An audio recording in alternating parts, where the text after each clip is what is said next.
One step at a time, things have shifted since we last talked about this.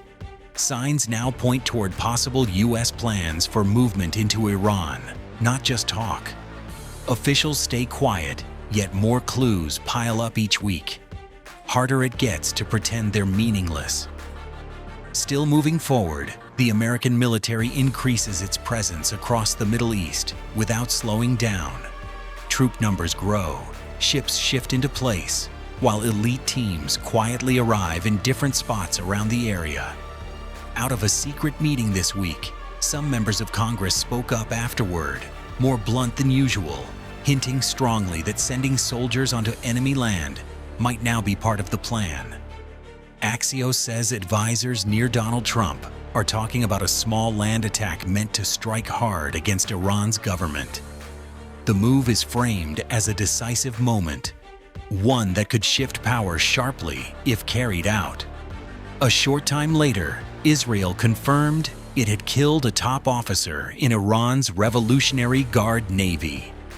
The timing stands out. Going after sea commanders fits the pattern seen before attacks on shore sites or islands.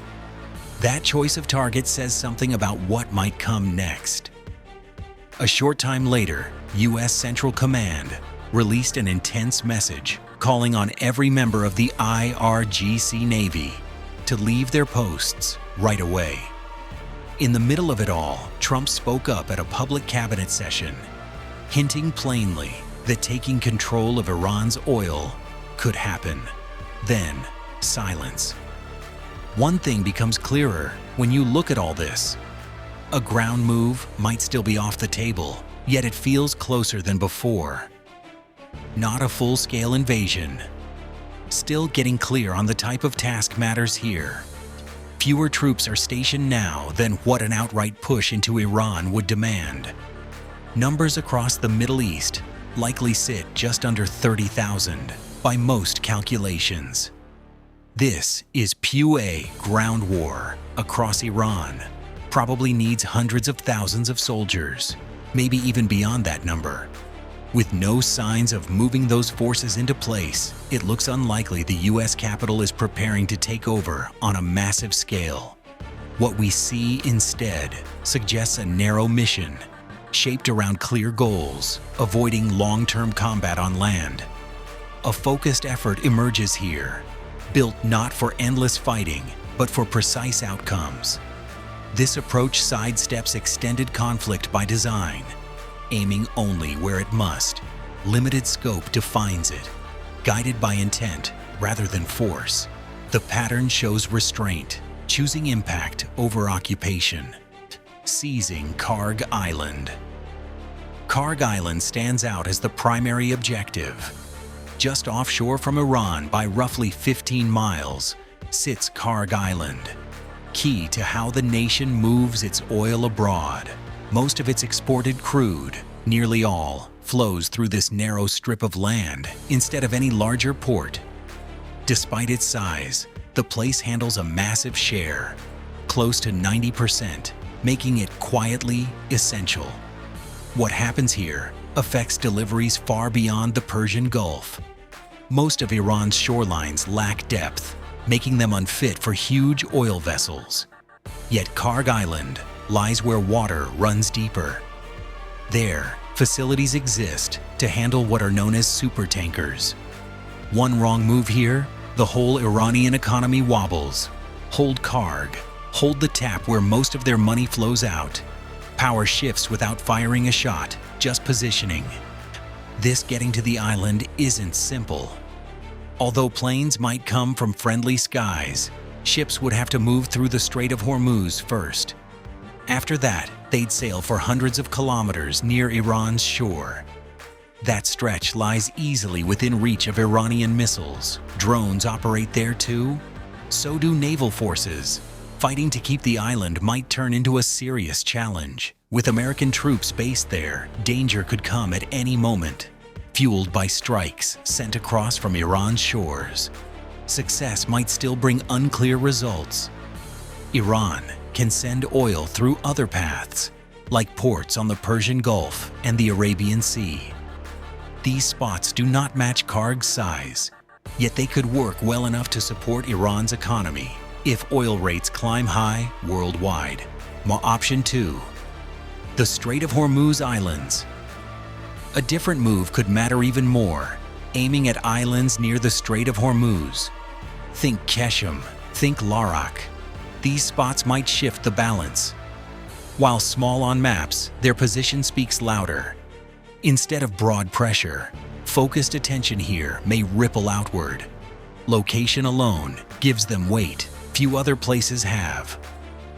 Out here, these islands help Iran keep a grip on the strait, a key route for oil moving around the planet. Much of that flow squeezes through this tight stretch of sea. Iran has taken control of those islands, could shake Iran's grip on the strait without warning. The move might shift power fast, altering who really decides what happens there. Facing huge obstacles, progress feels distant. Smile any. Breath option 3. Smaller strategic islands. A different option might mean focusing on tiny islands, like Abu Musa or the Tunbs, set far apart from others. Smaller spots could draw attention simply because they stand alone. Places such as these often stay under the radar, yet matter just the same. Fewer miles from Iran means these spots pack less punch when held by enemies. Defense gains a slight edge if control shifts.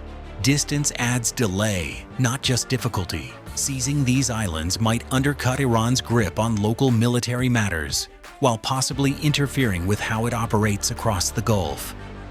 Still, gains in strategy might not stretch far. Though the islands matter, their impact on economy or global power falls short when measured against Karg Island or the Strait of Hormuz directly.